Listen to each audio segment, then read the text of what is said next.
Alright, what's up, y'all?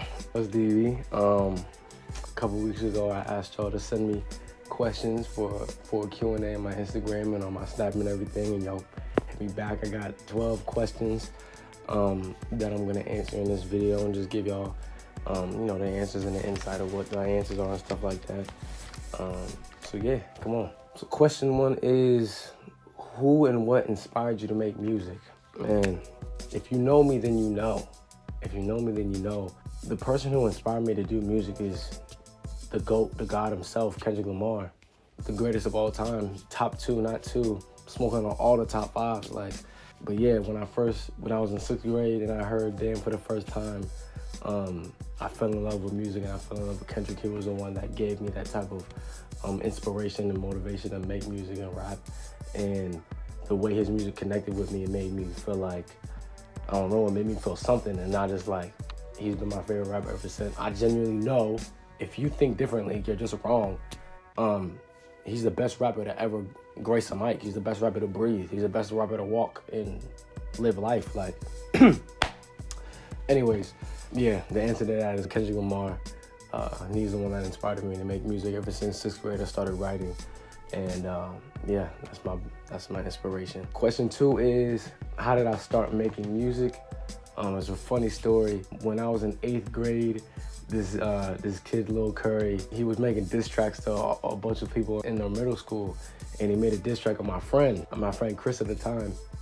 And basically, he said in the diss track that Chris had asked me to do a verse for him, which was false. So I was like, you over here lying on Chris, talking about he asked me for a verse. If you want a verse from me, just make a diss track on me. That's what I told him.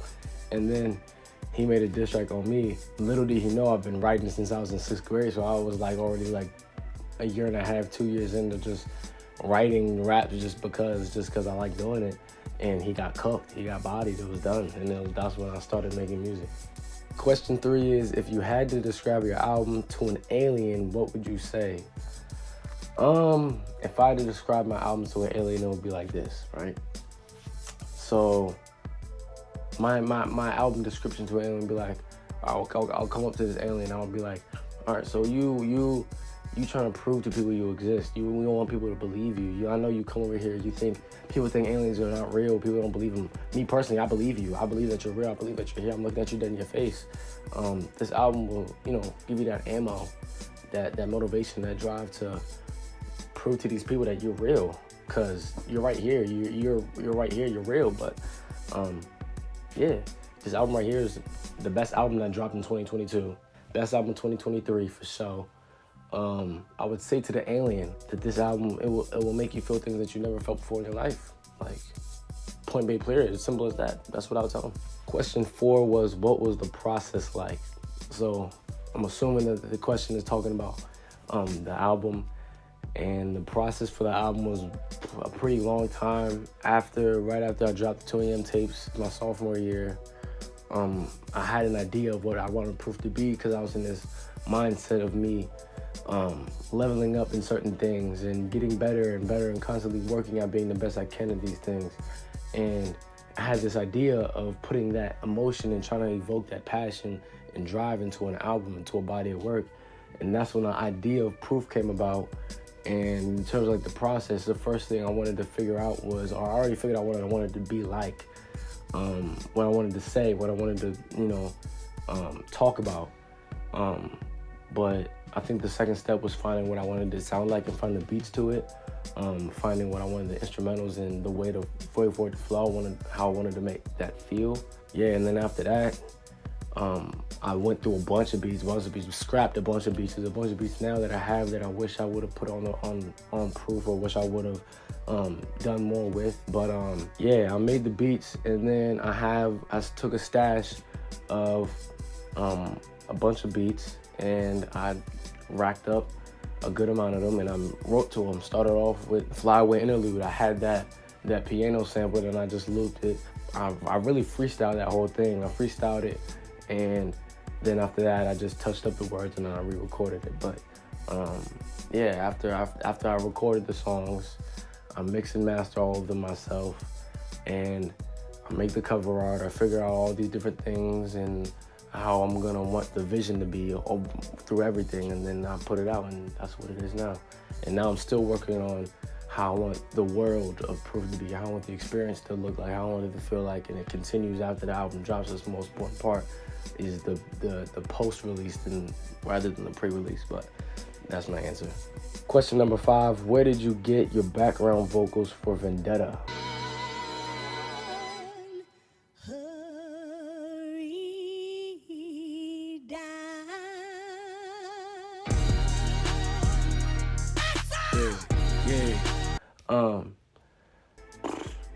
I mean, what I do when I make beats, I really just, so I have a whole playlist, so I go to a playlist on YouTube that has a bunch of, I just look up like old soul samples or type of genre of different type of samples, and I'll take these songs.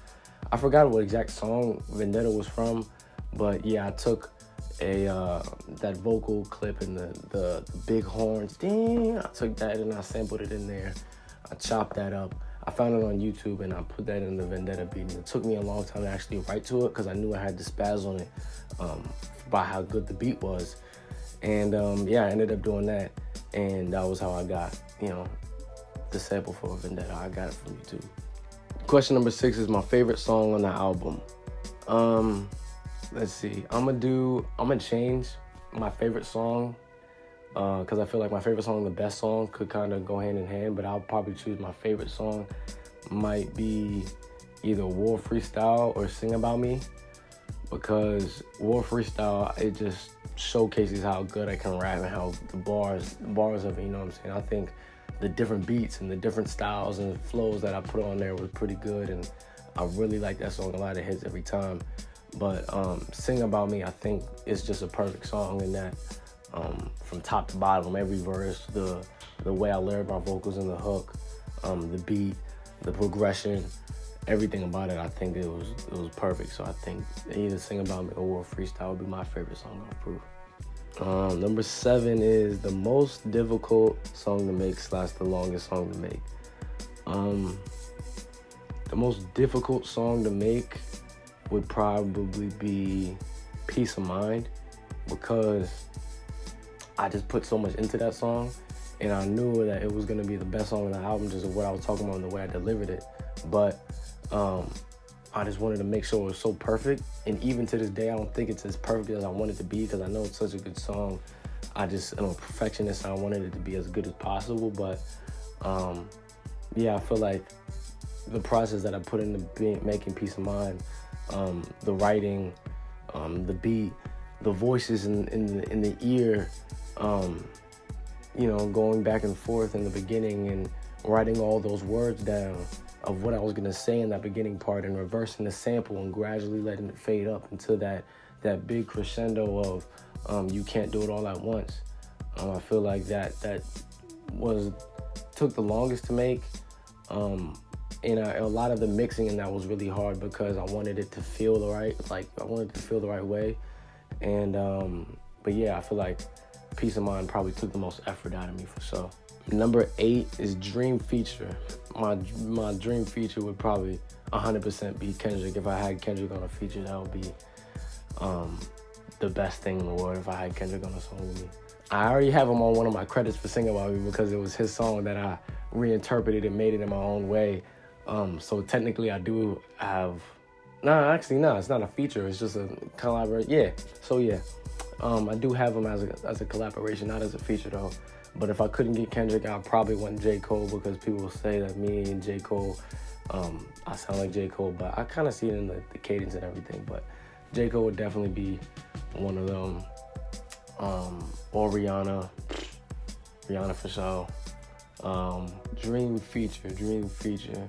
I mean, Drake will always be nice. If I had Drake on a feature, that would be great. I would, but if Drake gave me a weak verse, bro, if he spit one of his goofy bars, I might throw his verse away. I'm not gonna lie, I'm sorry, but yeah, those would be probably my best dream features of what I would dream of having a feature from.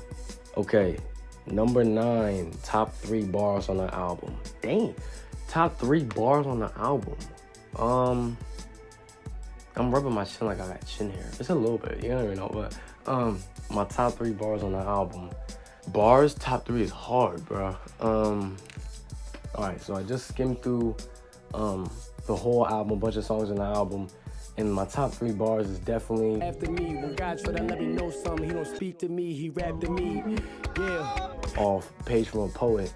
And I'm just talking about how when God tries to tell me something or tries to teach me something or wants me to say something and learn something, that he'll give it to me through a song or through a bar or through a verse or something like that. So that's just what I'm talking about in that bar. The second one, not in no order, but in the second one would be the math scheme from Vendetta when I say yeah, I'm the best in the 20 I'm ever seen. I'm preparing you niggas like 2050 to just show you that we're really separate. By the times that they put me in second, I got to do the number, so 40 is evident. When I do the 20 times 2 equals 40 scheme to Vendetta, you know what I'm saying? Like, you really gotta catch that, you know? You have to make sure you listening and trying to catch the quick math in the bars, you know? But that just, like, came to me and it just flowed through the pen, and I feel like that was a great moment of just me writing what came to me, and that that just happened in the midst of the song and in the energy. But my last one of the top 3, not in no order though, would be that one scheme in Fall to See when I say yeah, please carry me through the test, Lord. They test door. When they bring the flame, nigga, I'm Teflon. Get stepped on. I'm easily the best nigga that slept on. You speaking on my name. Best say that shit with your chest, boy. So yeah, like that whole thing was really nice to me. I love that part. It's one of my favorite parts of the whole album and that scheme, but definitely that last bar, you speaking on my name, but say that shit with your chest, boy.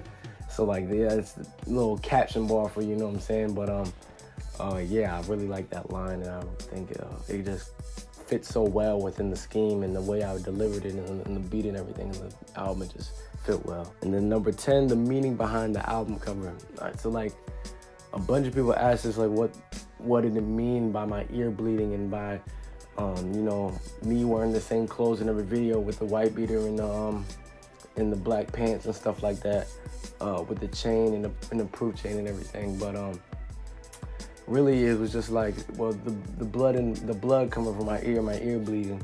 There's 2 meanings behind it. There's a deeper meaning and then more of a simple meaning. But the deeper meaning is that throughout the album you hear these voices that are like speaking through both sides of the headphones and everything. It really just signifies the voices that I would hear, or the doubts that I would hear when pursuing these goals and these aspirations of mine, when the expectations are so high and I'm gonna have this determination and this dedication to try and achieve these things and to accomplish these things.